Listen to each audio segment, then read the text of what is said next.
I really wish we'd stop having supply issues. Honestly. Hey guys, T-Minus today. This is Dave. We're going to be talking about availability of Ryzen 4000 laptops today.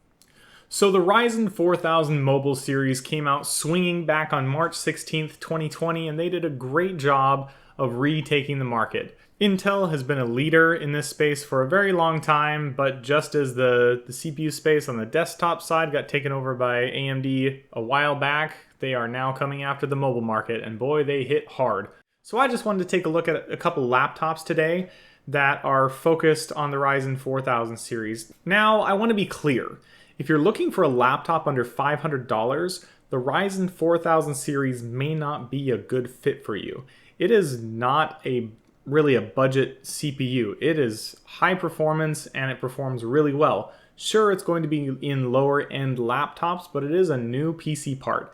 If you want to pick up older series, even last generation stuff, that's fine. Just be aware that it's going to be significantly slower on the CPU side than Ryzen 4000 series. Another issue that we need to be aware of before we dive into this is that PC manufacturers, mobile manufacturers, are not really ready for AMD to be a high-end part. So manufacturers aren't really taking AMD CPUs seriously just yet, even though they should. So here's what we're going to look at. We're going to look at a few laptops today. The first one is the Zephyrus G14. It's a great laptop. It's around $1,500. It's an expensive laptop, but it really gives you a lot of bang for your buck. One of the interesting things that Asus has been doing for quite some time, they've been taking out the webcams on laptops. So the G14, while it's a good laptop, I do recommend it. It does not have a webcam. And if that's something that you need, you just walk away right now. I can't necessarily recommend this fully because, one, I like the integrated webcam just in case I need that functionality. Also, as you get to the more high-end, you get diminishing returns. So yes, you get the fastest CPU ever, but you're paying a premium for that. You're also only getting a mid-range graphics card, the RTX 2060. It's not that fast. It really should be paired with the 2070 or even a 2080 if you wanted to get a lot of power out of this. And that would be like an $1,800 to a $2,100 laptop at that point, but it still would be nice to see that option. A more compelling product, in my opinion, than the Zephyrus G14 is the MSI Bravo 15 A4 DDR-023 15.6-inch laptop. That's a mouthful, but it's a really good bang for your buck. So it's not even out yet. Comes out in 5/11/2020. Of course, if you go down here, it says that the date was first available on March 25th, 2020. Thanks, human malware. Digging into the specs here, you've got the RX 5500M. It's not as powerful graphically as the RTX 2060 on the Zephyrus, but it doesn't need to be. This is a great GPU to have.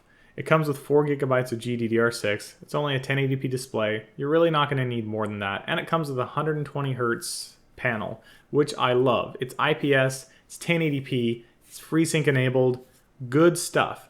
All of this comes in a package at 4.10 pounds. We haven't even talked about the 4800H. So the 4800H is the 45 watt version of the AMD Ryzen 7 CPUs.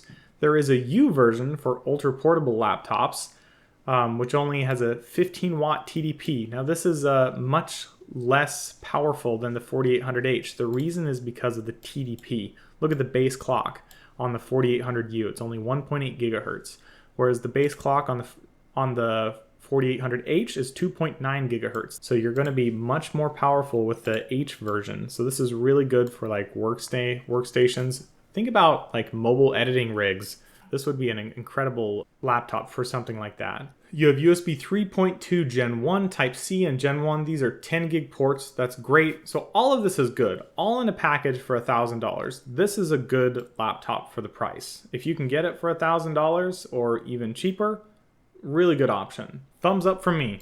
So the last laptop I wanted to touch on was the Acer Swift 3. Now this is another laptop that I think is really good value for the money. It's a $650 laptop. It comes with the Ryzen 7 4700U. That's an 8-core processor. So jump back over here. 4700U, 8 cores, 8 threads. Remember, threads, if you have double the threads, if this had 16 threads, you'd as a rule of thumb, you could say it's only going to be 30% faster. 16 threads isn't going to make it twice as fast. So back over here, great processor, only 8 gigs of RAM in this configuration, still works great though. 512 gigabyte PCI Express NVMe SSD, I think that's really good at this price point. A nice IPS backlit display. You get Wi-Fi 6 AX and a standard webcam, standard keyboard, standard trackpad, whatever. But you do get, with the Ryzen 4000 series, you do get that USB 3.2 Gen 2, that 10 gigabits per second on all your ports, which is really, really great. This is pretty amazing here. It's a very small laptop. 11 and a half hours of battery life, potentially, probably around 10. 2.65 pounds and 0.63 inches thin. This is a very, very thin and light laptop. It kind of boggles my mind from just a few years ago.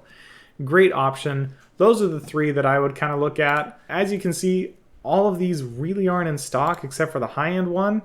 Like, you can buy this one today, I think. Add to cart. Boom. But the rest, you can only pre-order them. They come out, this one comes out in 2 days.